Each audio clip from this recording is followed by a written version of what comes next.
आप भी क्या कीजिए कि अपनी जो है जो भी बातचीत हो रही है उसको फोन में रिकॉर्ड करवाइए वहां से। मैं यहाँ से भी रिकॉर्ड करूंगा। मैं जो है अच्छा ताकि हाँ, उन्होंने ये कहा है जी कि इसका कुछ प्रूफ मिलेगा।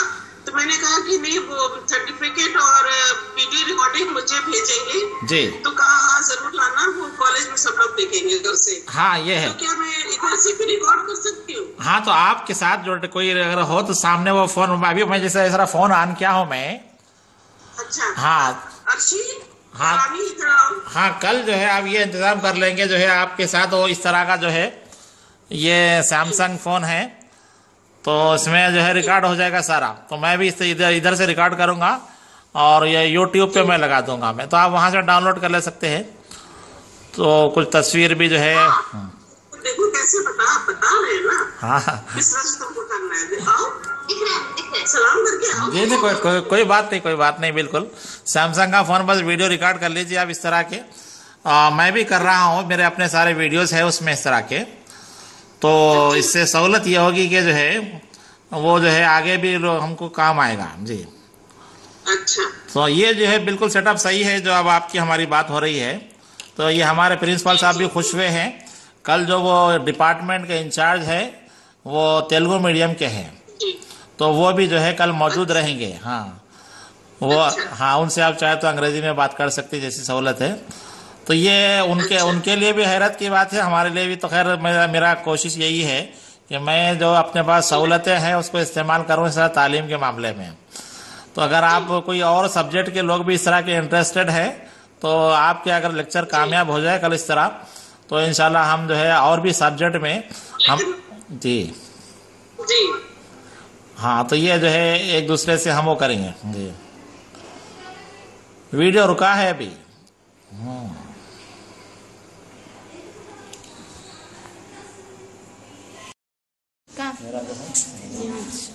अस्सलाम वालेकुम अजीज तलबा, किलोमीटर दूर लखनऊ से बात कर रहे हैं मैडम। ये आपके सामने अजरा रफीक अजरा बानो मैडम है। ये वहाँ के कॉलेज में लेक्चरर है। मैडम कॉलेज का नाम? नारी शिक्षा निकेतन पीजी कॉलेज जी। मैं ये चाह रहा हूँ कि आप भी थोड़ा सा तारुफ अपना पेश करते रहे। ठीक है, मैं खुद ही बता दे रही हूँ कि मैं associate doctor Azra Bano, associate professor in economics, Nari Shiksha Niketan PG college Lucknow.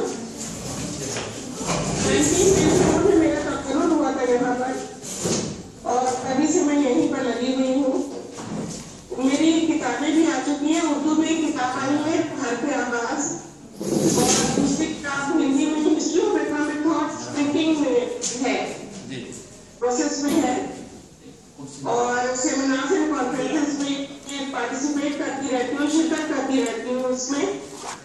और ISBN नंबर्स में मेरे पेपर भी पब्लिश हुए हैं इकोनॉमिक्स से रिलेटेड जी।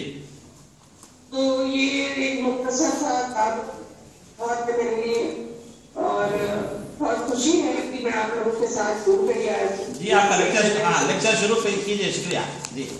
ठीक है, आज का टॉपिक है WTO, वर्ल्ड ट्रेड ऑर्गेनाइजेशन जी।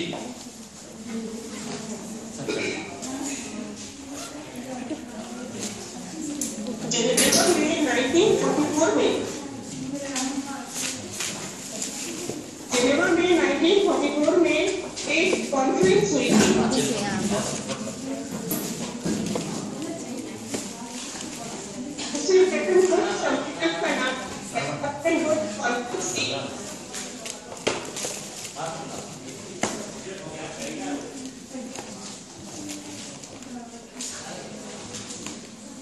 आज का मौजूद है WTO, वर्ल्ड ट्रेड ऑर्गेनाइजेशन।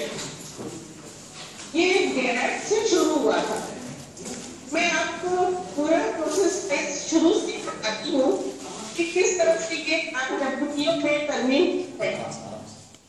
सबसे पहले तो हम ये देखेंगे कि जब सेकेंड वर्ल्ड वॉर के बाद मॉनेटरी कोऑपरेशन में आई, तो मुल्कों ने ये सोचा कि किस तरह से ये मॉनेटरी कोऑपरेशन को ऑपरेशन लैब कर रखा है, कमी आ गई है, उसको दूर किया जाए। तो ब्रिटेन वुड्स में 1944 में एक कॉन्फ्रेंस हुई ब्रिटेन वुड्स में, और IMF और IBRD से वर्ल्ड बैंक कहता है उसको बनाया गया, मुलाकात किया गया।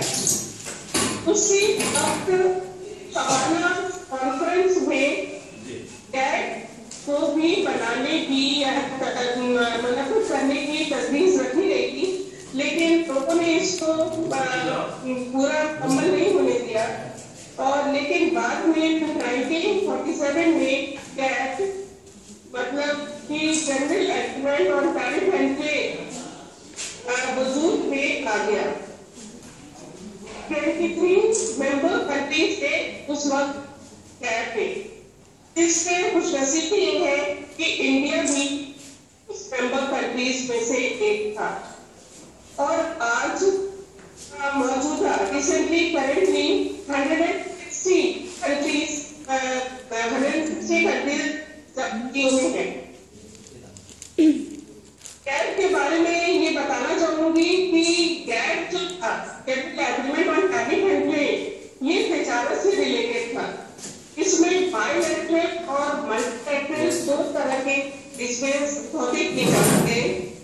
इस तरह से दो देशों के बीच में तजारत बखूबी अंजाम दी जा सके, और जितने भी इसमें हर्डल्स आए या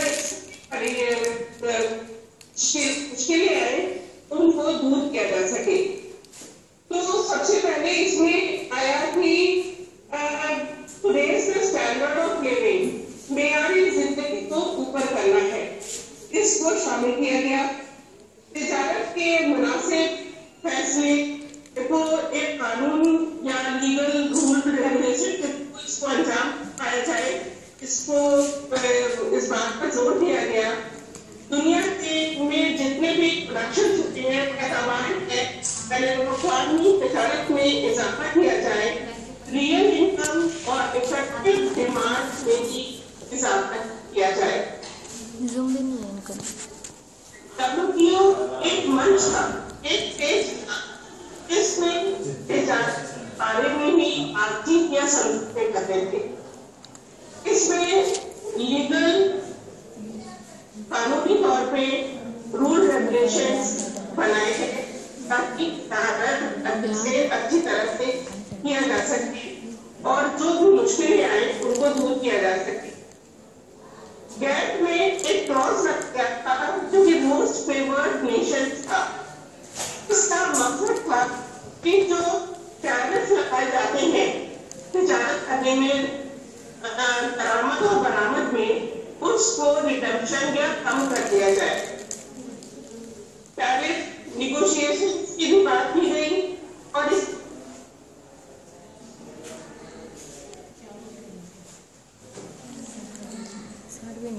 पकड़ो समोसा, यहाँ पकड़ो कर।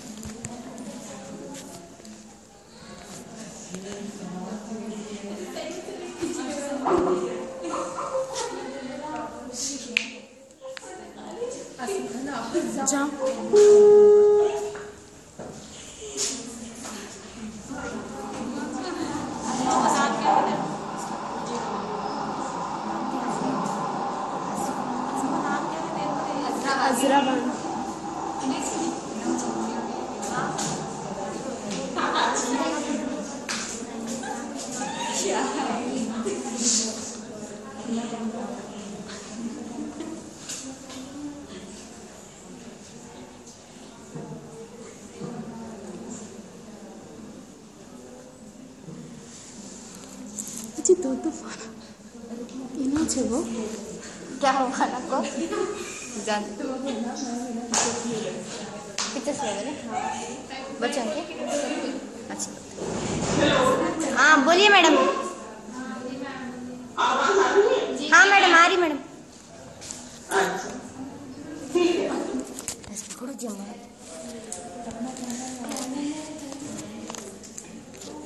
पकड़ो ये इसमें सबसे पहले गैप में फर्स्ट एक राउंड हुए थे कैट के। फर्स्ट राउंड जेनेवा में हुआ था। इसमें 23 कंट्रीज ने पार्टिसिपेट किया था। 123 बायलैटरल एग्रीमेंट जारी किए गए थे। एक्सक्लूसिव उधर से बाहर की नजर नहीं आ रही है। ठीक है, आप बात कीजिए, आपकी तस्वीर नजर आ रही है, चलने दीजिए। जी जी ठीक, ओके ठीक है। इसमें 123 बायलैटरल एग्रीमेंट किए गए। सेकेंड राउंड में जो कि फ्रांस में मुनक्कद किया गया था 1949 में, उसमें 33 देशों ने हिस्सा लिया था। 147 बायलैटरल ट्रेड उसमें रखे गए थे तजारत, और उसमें सामान 500 से इन पर टैरिफ कम कर दिया गया था। टैरिफ उसे कहते हैं जो कि किसी भी मुल्क के बॉर्डर पे टैक्स लगाया जाता है, वो टैरिफ होता है। तो उस टैरिफ को जब कम कर दिया जाता है, ये तो तिजारत करने में जो दो देशों के बीच में होती है आसानियां हो जाती हैं। गैट 3 इंग्लैंड में हुआ, जो 1950 से 52 में किया गया, और 39 मुल्क ने इसमें हिस्सा लिया था। गैट 4 फिर जेनेवा में 1956 में हुआ, लेकिन ये कामयाब नहीं हो सका। इसमें यह भी किया गया कि कुछ ममालिक को इस गैट से निकाल दिया गया। उसके बाद गैट 5 आया, जो 1960 to 61 में मुनक्कद हुआ। 44 देश थे। 4400 टैरिफ्स को छूट दी गई थी। गैट 6 1960 से 64 से 1967 में ब्रुसेल्स में हुआ था। उसके बाद कैनेडी कॉन्फ्रेंस आया, और ये बहुत ही अहमियत रखता था। इसमें ऐसा किया गया कि मल्टीपल एग्रीमेंट रखा गया, और अंडर डेवलप्ड कंट्रीज के लिए ये तजवीज़ रखी गई कि इनके सामने तिजारत में जितने भी तरह के मुश्किलात आते हैं या हर्डल्स या ऑब्स्टिकल्स आ रहे हैं, उनको दूर कर दिया जाए। लेकिन और दरामद पर ज्यादा जोर दिया गया था। होता क्या है कि जो अंडर डेवलप्ड कंट्रीज होती हैं, उनके साथ जो डेवलप्ड नेशंस होते हैं, एक तासुब का काम करते हैं। उनकी बात सुनते नहीं है जो उनको कहना चाहिए। तो ये एक उससे शॉर्टकट से रह गई थी। ये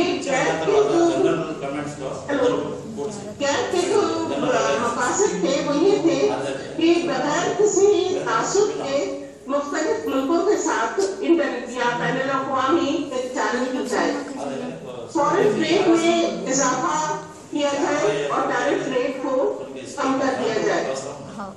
एक मुल्क किसी दूसरे मुल्क को यानी मेंबर कंट्रीज को अगर किसी भी तरह का नुकसान पहुंचाना चाहता है, तो पहले उससे राय मशवरा कर ले और फिर उसके बाद कोई कदम उठाए।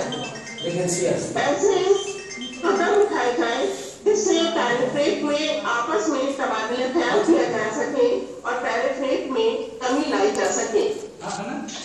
7 था टोक्यो राउंड, और टोक्यो राउंड के बाद जो सबसे अहम मोड़ पर आया वो था उरागे राउंड। निदेशक थे अर्थर डंकन। अर्थर डंकन ने के नाम पर इसको उरागे राउंड को डंकन लॉर्ड्स भी कहा जाता है, और इसमें ये देखा गया कि ट्रिप्स और ट्रिम्स, इस पर इन दो बातों पर बहुत ज्यादा जोर दिया गया। Trips trade related intellectual property rights, इसमें प्रॉपर्टी राइट्स, इसमें भी प्रॉपर्टी राइट, पेटेंट राइट, इन सब पर जोर दिया गया। मैडम जरा 1 मिनट, हमारे प्रिंसिपल सर आपको थैंक्स बोलना चाह रहे हैं। डॉक्टर राजेंद्र प्रसाद सर ये आपसे बात करेंगे। जी sir. Hello, good morning madam. Good morning madam. Hello, good morning madam. convey my thanks to your valuable time spent to our students. Your lecture is very interesting to us. On behalf of Department of Economics and Giriraj Government College, I once again convey my greetings and thanks to you, madam. It's my pleasure to meet you people. I'm so glad that this technology has हम लोगों को साथ में मिला दिया और सब लोग सामने आ गए। Very nice thing technology. I am very grateful doctor Aslam Farooq साहब। Thank you madam. Thank you. Okay madam, thank you madam. once again please continue madam. जी मैडम कंटिन्यू कीजिए। शुक्रिया जी। थोड़ा सा आप का फेस बराबर सेट कर लीजिए। हाँ, थोड़ा पीछे हट के। जी हाँ, ये ठीक है। ओके, अब बात कीजिए। अब वो जरा बिजी थे तो उनको मैं रुका के बात किया आपको मैं। ठीक है, बात ठीक, आप शुरू कीजिए। मैं ट्रिप्स के बारे में बात कर रही थी। State related intellectual property rights. इसमें होता क्या है कि अगर कोई दवा बना रहा है तो उसको 20 साल तक उसके पास उसका साल तक कॉपीराइट होना जरूरी है। होता ये है कि जब कोई भी मान लीजिए दवा बनाई जा रही है तो दूसरे फॉर्मूले या नाम के साथ उसको कॉपी कर लिया जाता है। तो इसमें ये कहा गया कि ये पेटेंट राइट है और ये किसी को भी नहीं जा सकता है।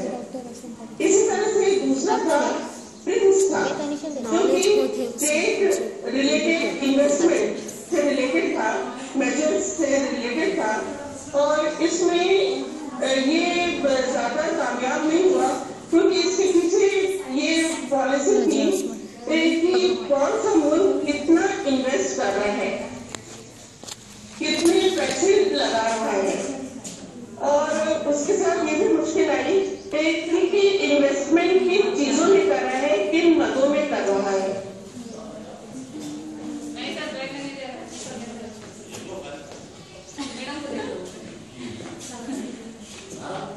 एक राउंड जो कि 8 इयर्स तक चलता रहा, इसकी मुद्दत सबसे लंबी थी जो कि 8 साल के लिए थी।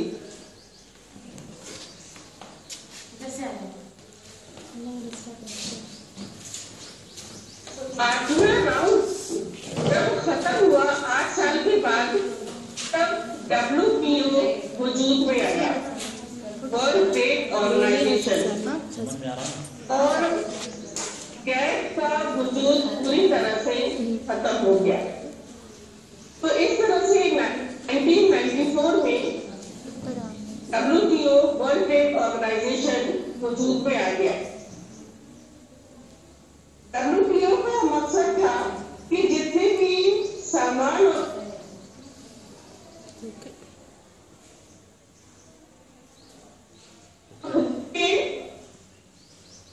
आई है उनका भरपूर तौर से इस्तेमाल करना था और मेयारे जिंदगी में इजाफा करना था और मुसलसल तरक्की करते रहना था। और सबसे बड़ी पॉइंट है पोल्यूशन, आलूदगी का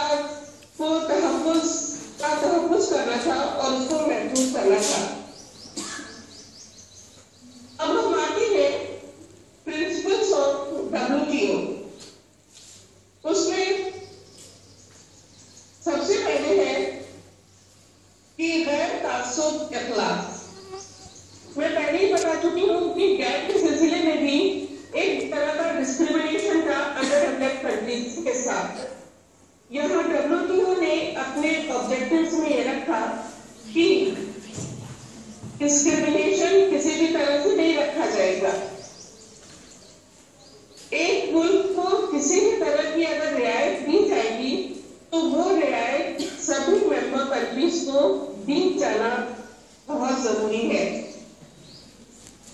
दूसरा था कौमी अखलाक। इस तरह से एक कंट्री के साथ बिहेवियर किया जाएगा, छूट दी जाएगी या किसी भी तरह की उनको रियायत दी जाएगी, वो सभी मेंबर कंट्रीज को भी दी जाएगी। नेक्स्ट है मुसलसल खुली तजारत का तरीका निजाम। दो तरह की तजारत होती है, एक क्लोज इकोनॉमी, एक ओपन इकोनॉमी। यहाँ ओपन इकोनॉमी की बात की गई।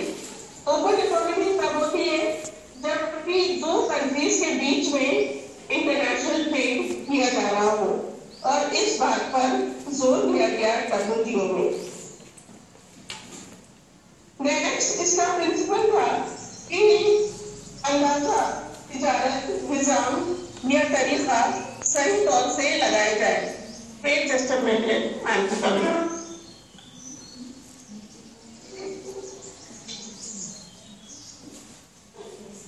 बंद कर देना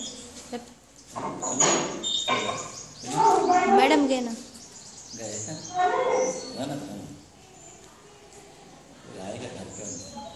जब तक इनकी लोग मौका मिलते है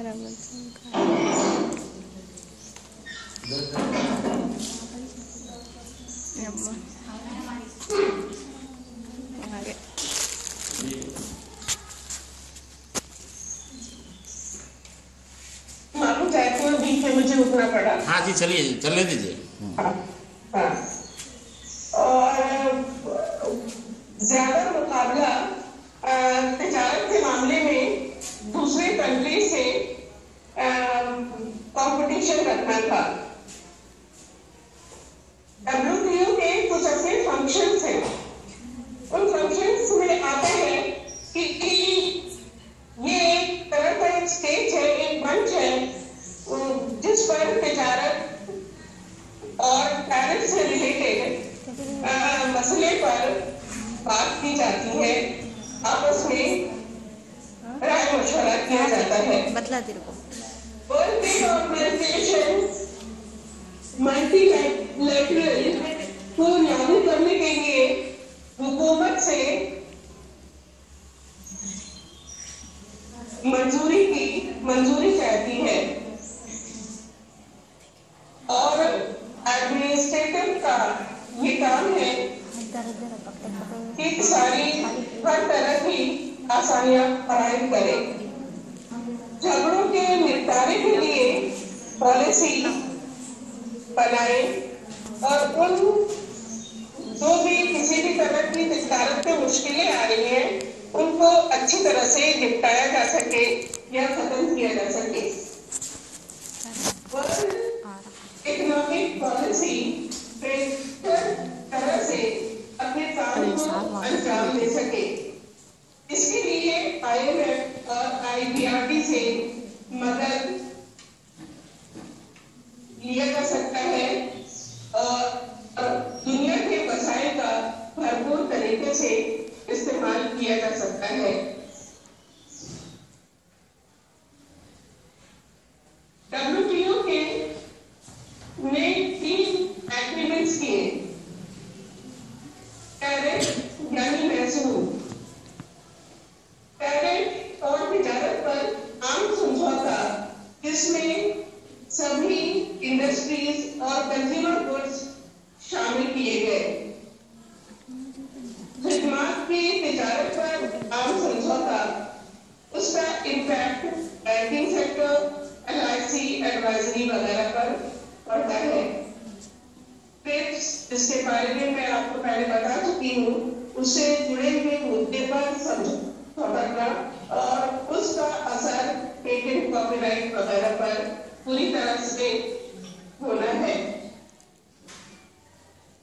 एग्रीमेंट का असर स्मॉल इंडस्ट्रीज पर भी पड़ता है।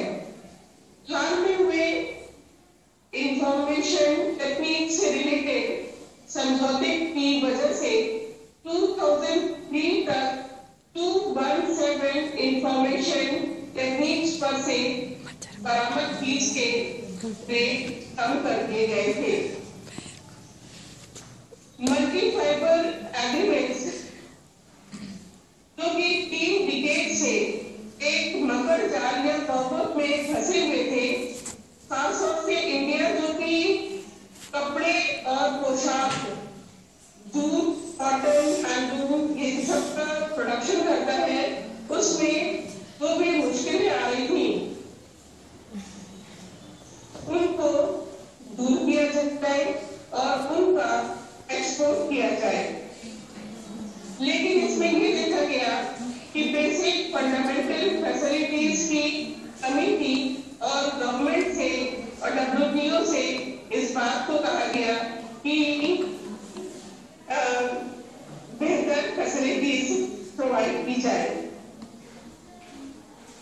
इसमें और भी एक बहुत बड़ी चीज थी जो कि क्वांटिटेटिव थी, मिकदार से रिलेटेड थी। मिकदार से ताल्लुक मुश्किलें थी, उन्हें खत्म करने की कोशिश की गई, क्योंकि जितनी सप्लाई है सप्लाई उतनी ही करनी है, ये क्वांटिटी से रिलेटेड है।